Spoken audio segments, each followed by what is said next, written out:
Well, our special guest tonight is a welcome return visitor to the United Kingdom.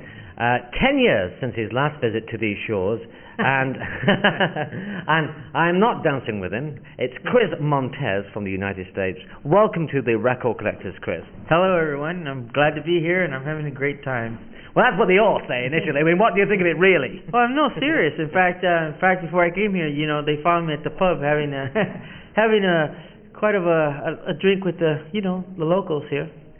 What do you think? This comes a serious subject. What do you think of British beer? Do you ever drink British beer or not? Yeah, I've tasted a few. It's too strong for me. I mean, it's too bitter. It's an acquired taste, isn't it? Yeah. Let's start with your career, because I'd like to introduce you to our younger listeners, as it were. I mean, you played, of course, with the Beatles here. You had a massive hit with Let's Dance and The More I See You and other records that came out on the old London label. It was London in the UK. Yes, distributed by Decca over here. Right. Can you tell us how you started in music? Well, I started basically playing with my brothers and sisters. My brothers were all musicians. They played guitar. And I started by singing these Mexican ballads, singing the harp part, the harmony, because I had that voice, and learning the songs. And that's basically how I started, until I decided one day to go and make a demonstration record, because I wanted to be pop artist. Who was your influence? Well, Richie Valens at the time when it became obvious that there was an opportunity for me there. But I was influenced by a lot of people. Did you ever get to actually meet Richie Valens or not? It's ironic, I did. When I was I went to this dance, okay, and it was crowded, and the stage was, and I was standing way in back because he was my idol, and I was a young lad then, and he said, and they said pretty soon Richie Valens would be on. When the band took a break, when they were warming up, not take a break, I looked to my right, and there's Richie Valens standing next to me. Of all people, of all places to be standing, he's standing next to me. And I took a double take, and I said, "You're Richie Valens, aren't you?" And he said, "Yeah." And I said, "Oh, I can't, what could I say? He was my favorite artist." I mean, did you converse with each other in Spanish or in English? No, in English. No, definitely, yeah. And I told him someday I wanted to be like him, and I was crazy about Donna because he just released Donna. And I said, someday I hope to be like you. So you made a demonstration record, presumably. Where was your demo done? Oh, some little studio that cost me like $15, which is like £7 in your. Yeah. Whereabouts was that? It was in the city of Long Beach. Yeah. And in California. Yeah, in California. And someone heard it and said, and after that last meeting with Richie Valens, that's the last time, because a few months later he got in a plane crash. And I said to myself, if I ever become an artist or known, I'm going to treat people like Richie Valens treated me, because I know what it's like to be on the other side of people, on the other side of the track, and to have someone that you idolize more or less, and treat you so kind. You say, I know what it feels like. So when people say, "Can I have your autograph for you, Chris Montez?" I say, "Yeah." And I know. I said, that's the way I'll treat people, the way Richie treated me. Let's talk about your first big hit. How did it come about, and where was it recorded? Well, with this producer that I met finally because I'm making a demonstration, and they sort of heard my voice. And I had a song before Let's Dance called "All You Had to Do Was Tell Me," which was a big hit in America. That didn't break here, did it? No. And I don't even know if it was released here. And then my producer said, "I have an idea for this song," and he had written it. And he said, "Let's try it." So I sort of wanted to stay more on the ballads. And we did Let's Dance, and it became a big hit. It's been a hit several times over, hasn't it? Yeah, it sure has, all over the world. How many records has it sold totally? Do you know the number? I think about 10. 10 records. Are you still getting royalties from it these days? Yeah, so far I think I made £1 on it. I think that seems a fairly common thing in this business, actually, in those days. The artist was the last one to make the bucks, wasn't it? Yeah, well, I made some bucks. But then I had a problem with the contracts and all that.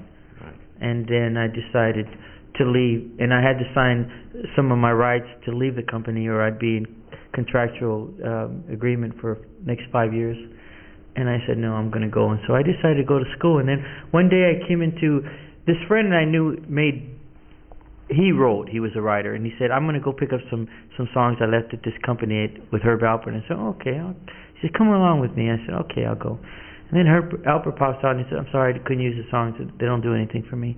And he said, "Oh, this is Chris Montez." He said, "Oh, glad to meet you, Chris." He said, "What are you doing right now?" I said, "Well, I'm going to school." And he said, I'd be interested in having you on my label. Would you like to record for my company?" And I said, "Well, I'll think about it," because I didn't want to get involved with this. I felt let down after Let's Dance and all those hits. I was disillusioned. Can you actually just run through the hits for the benefit of can you recall all the hits chronologically? What your hits were particularly in the United States? Well, I had All You Had to Do, Let's Dance, Some Kind of Fun, The More I See You. Before The More I See You, I had Call Me, Some Kind of Fun. Call Me, and then The More I See You, Time After Time, There'll Never Be Another You, and there's another one. I can't think of what it is. Which part of the world outside the United States would you say your records were best received? Would it be Latin America, or was it here in Europe? It's funny. Every different part of the country is a different song, so it's different. Can you recall any of the acts of the 60s? Because we look back at the 60s with such affection, and of course they're now such a collectible period in our program, where people are interested in collectible records, the original labels they came out on. Can you recall any of the acts that you played with, went on tour with in the 60s? Well, when I first went on the road, I went to do the Dick Clark show, was my first experience. And then they say, "Well, I want you to get on the subway, and we're going to, here's your music. We want you to get off on this certain street." The first time I've ever been on a subway in New York is ridiculous. Before I knew it, you're crowded into like a can of peas. And before I knew, I thought that was a street, and boom, I was pushed out. And here I am in the middle of, I didn't know where I had to be. I just know the theater, and at that time was the Apollo, the Howard. They were mostly black theaters.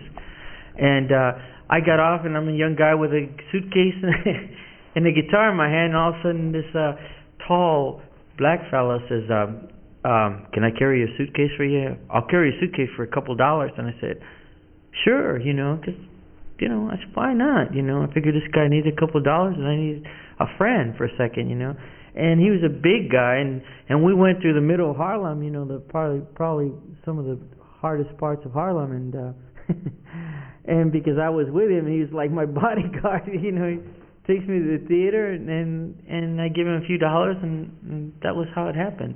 And who was playing with you on that gig? Oh boy, I can't even think. We had the Platters. No, not the Platters. Smokey Robinson, the Miracles, Jerry Butler. The shop around period. Yeah, and Clyde McPhatter, and that was a great singer, Clyde McPhatter. Oh, were you friendly with Clyde McPhatter? Oh, I was friendly with all of them. Bobby Lewis, I couldn't sleep at all last night. Yeah, in fact, and that was my breakthrough. That was my break-in. Okay, so I was as green can be. They probably broke you in pretty fast. Very fast. doing the theaters, and then doing 4 to 5 shows a day. You start off maybe at noon. That's when the show started, and I'd be a third act on, and it'd be a big theater. There'd be 3 or 4 people sitting out there. Any of those black acts that particularly impressed you in those early days? At the Apollo, and when you were playing, any of those artists that really stuck in your mind as being something else? They all impressed me. I learned a lot. In fact, when they were singing, I'd be in the back with the girls, and they'd be saying, "Okay, Chris, we're going to show you some moves. This is how you got to move a little, and you got to do this." So they rehearsed me. Yeah. Did you get to meet Marvin Gaye? Did you know Marvin Gaye at all? No, I never met Marvin. You probably know Benny King from the circuits and people like that. Yes.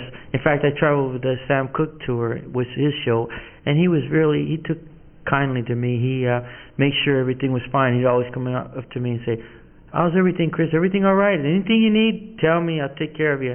Because we're going through the South, and they were having that Mississippi crisis, all that black and white crisis, and I'd have to get out and get food for them. It was, and then they had black and white restrooms, and I didn't know which one to go into because I'm brown, and I'd get looks from both sides. Well, happily, most of those days are behind us now, aren't they? Hopefully, we're learning.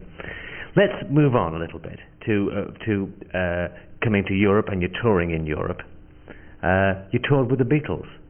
Yeah, I think the whoever they are, yeah. Do you have any memories? Because I mean, that obviously when you got back, when you finished touring here, they started breaking America. I expect you probably had people say, "You toured with the Beatles." You must have had that a few times. Yeah, I didn't mention it to people, you know. So were they your backing group? Yeah, they were the warm-up group. They were the ones that started the show, and then myself, and then I'm trying to think of these. Well, we got some old pictures here actually. We got Tommy Rowe there, the guy who did Dizzy, and Sheila, and we did it together this tour. I got this picture. Just describe this picture because we don't, on the radio. Regrettably, they don't. We got a picture of you, very young Chris Montez, wearing what appears to be, and this is probably my ignorance, a Beatle jacket. Right, looking very smooth, looking about 17 or 18 years of age on this picture, and the jacket is a typical Beatle jacket. Yeah, that's in fact, when I wore this jacket first to England, everyone wanted to buy it from me, and offered me. And when we finished the tour, the Beatles told me, we're having suits made like your jacket, Chris. I hope you don't mind. I said, oh God, I'm impressed. That's where they got that black round collar from. Did you ever catch up with them in the States when they went to the States? Yeah, when they first came to America to do the first show, yeah. I went to they had a rented house there. It was hysteria. Any memories, particularly of John Lennon at all, or Paul? Well, that Paul, you can tell. Yeah. Paul would always mock me. He'd always impersonate me because I'd always get on my knees and sing these ballads, take my shirt off, and he'd sing to me when I came. First thing I came to the house, he gets on his knees, starts singing his song to me, And John Lennon was a crazy guy because we got into a kind of a battle on the bus when we were touring. He poured beer in my head, and we started, a big argument. We got into it. And that's the only. Just kids, really, though. Yeah, just kids, and just part of life. Right. Can we move a little bit onwards now and say the interim years, the years which in fact we haven't seen you for 10 years or more in the UK. I gather the tour is a sellout in Britain. I mean, it's packed houses every night, so your manager tells me anyway, and you're nodding away. So what's been happening to Chris Montez in all these years since we last saw you? Well, I've been touring different other parts of Europe. I've been from A&M. I went to another company called CBS International, and I had a lot of hits in Germany, and France, and Spain, and Holland. So I spent a lot of time there. And are you still living in California? Yes, California's home base. Are you planning to come back? Yes, I think that if I know personally, I would like to start my career from England again. I think this is a place for me. Strange thing is that when, on a sad note, Del Shannon, I'm sure you know Del Shannon, when I met Del it must be a year or so ago, on his last UK tour, and I feel that had he stayed in England, because we really do appreciate the influence of American acts, and really the rock and roll business came from the States, and was picked up in Britain, and then it conquered the world. That's the sort of the way the history of it is, and we have a great love of the American acts that first came over here, and I have a feeling if Del had been over here, he wouldn't be so down. It's just so sad.